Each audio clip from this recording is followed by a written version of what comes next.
मृगाननायै नमः। ॐ ऐं ग्लौं क्रोडाननायै नमः। ॐ ऐं ग्लौं धुन्यै नमः। ॐ ऐं ग्लौं धरिण्यै नमः। ॐ ऐं ग्लौं धारिण्यै नमः। ॐ ऐं ग्लौं धेनवे नमः।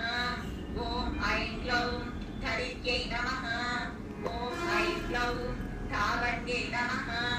ॐ ऐं ग्लौं धवायै नमः। ॐ ऐं ग्लौं धर्मध्वनायै नमः। ॐ ऐं ग्लौं ध्यानपरायै नमः। ॐ ऐं ग्लौं धनप्रदायै नमः। ॐ ऐं ग्लौं धान्यप्रदायै नमः। ॐ ऐं ग्लौं धनाप्रदायै नमः।